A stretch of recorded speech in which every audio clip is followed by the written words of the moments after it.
Welcome viewers in my channel ज्ञान for excellence. आज हम लोग बहुत ही इंटरेस्टिंग और रिलेवेंट टॉपिक के ऊपर बात करेंगे जो कि हमारे एग्ज़ाम पर्सपेक्टिव से भी इम्पॉर्टेंट है। साथ ही साथ as a citizen of India हमें ये पता होना ही चाहिए कि हमारा कॉन्स्टिट्यूशन कैसे बना और कुछ ऐसे इम्पॉर्टेंट आर्टिकल्स जिसके द्वारा हमें ये पता होना चाहिए कि हमारे अधिकार क्या है और हमें कौन कौन से कर्तव्य होने चाहिए, वो हम लोग बाद के वीडियो में डिस्कस करेंगे। आज सबसे रिलेवेंट टॉपिक है कि हमारा जो कॉन्स्टिट्यूशन है वो कैसे बना और कॉन्स्टिट्यूशन वर्ड का मीनिंग है क्या है। साथ ही बहुत सारे ऐसे इंटरेस्टिंग फैक्ट आज हम लोग यहाँ पर कवर करेंगे। तो सबसे पहले जब आज़ादी के बाद 1947 से ही पहले कि हमें पता हो गई थी कि आज़ादी हमें मिलने वाली है, हम पूर्ण रूप से आज़ाद होने वाले हैं, उसके पहले ही ये डिस्कस होना तय हो गया था कि हमें एक कॉन्स्टिट्यूशन की नीड है जिसके द्वारा हम गवर्नमेंट को रन कर सकते हैं और रूल रेगुलेशन को मेंटेन कर सकते हैं। तो सबसे पहले कॉन्स्टिट्यूशन बनाने का प्रस्ताव 1934 ईस्वी में एम.एन. रॉय जी ने प्रपोज्ड किया। उसके बाद 1948 में अगस्त ऑफर, जिसे हम लोग अगस्त ऑफर के नाम से भी जानते हैं, ब्रिटिश गवर्नमेंट ने यह स्वीकार कर लिया कि हाँ, इंडिया जो है वो खुद अपना ओन कॉन्स्टिट्यूशन को फ्रेम कर सकती है।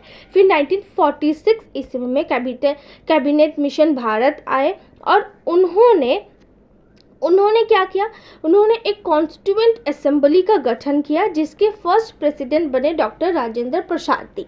उसके बाद 9 दिसंबर 1946 ईस्वी में कॉन्स्टिट्यूएंट असेंबली की फर्स्ट मीटिंग यानी कि फर्स्ट बैठक हुई। उसके बाद बहुत सारे ऐसे बैठक हुई। फिर ड्राफ्टिंग कमेटी फॉर्म्ड हुई। ड्राफ्टिंग कमेटी के फर्स्ट चेयरपर्सन बने doctor Bhimrao Ambedkar ji with the 7 members, जो कि हमारे कॉन्स्टिट्यूशन कैसा होगा और बाकी सारे संविधान देशों से रेफरेंस लेके हमारा कॉन्स्टिट्यूशन बनाया गया।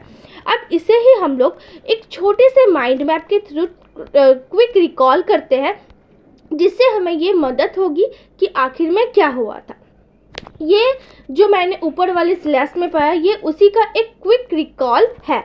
अब हम लोग बात करते हैं कि जो इंडिया का सबसे लार्जेस्ट रिटन कॉन्स्टिट्यूशन है, यानी कि इंडिया जो है वो लार्जेस्ट रिटन कॉन्स्टिट्यूशन है इन द वर्ल्ड। वो जो कॉन्स्टिट्यूशन है वो हम लोग कॉन्स्टिट्यूशन ही क्यों बनाते हैं और इसका मीनिंग क्या है। तो कॉन्स्टिट्यूशन क्या है, एक लैटिन वर्ड है जो कॉन्स्टिक्यूअर से आया है।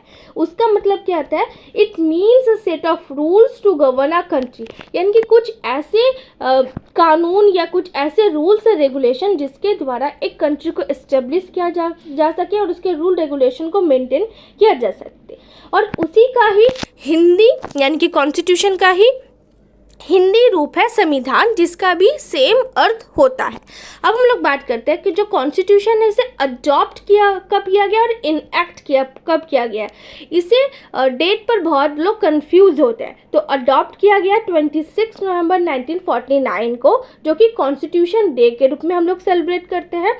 और फोर्स यानी कि लागू किया गया 26 जनवरी 1950 को, जो कि हम लोग रिपब्लिक डे के रूप में सेलिब्रेट करते हैं। अब हम लोग बात करते हैं कि ये जो हमारा कॉन्स्टिट्यूशन है वो कितने साल में बना और कितना खर्च लगा। तो ये लगभग 2 साल 11 महीने और 18 दिन में बन के रेडी हो गया था और इसे बनाने में लगभग 64 लाख रुपए का खर्च हुआ था।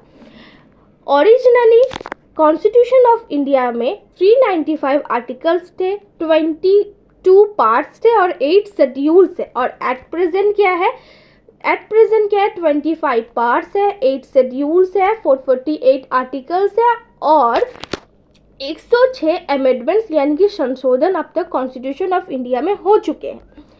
जो कॉन्स्टिट्यूशन ऑफ इंडिया है वो ओरिजिनली इंग्लिश में लिखा गया था और इसका जो हिंदी वर्जन को हम लोग ऑफिशियली ऐड किए थे या अडॉप्ट किए थे बोल सकते हैं, जो कि 58 अमेंडमेंट के थ्रू किया गया था 1987 में, जो कि आर्टिकल 394A में मेंशन है।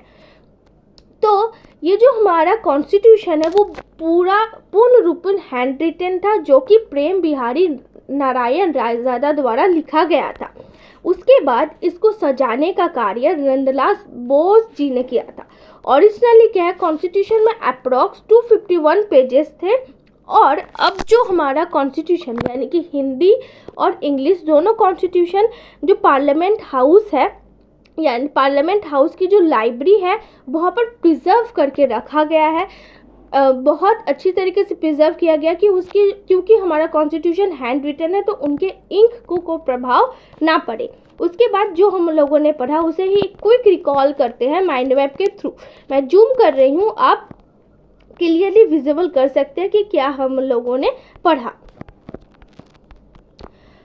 Thanks for watching viewers, I hope you like this video. अगर आप लोगों ने कुछ भी नया सीखा तो प्लीज़ लाइक शेयर कमेंट करना ना भूलें।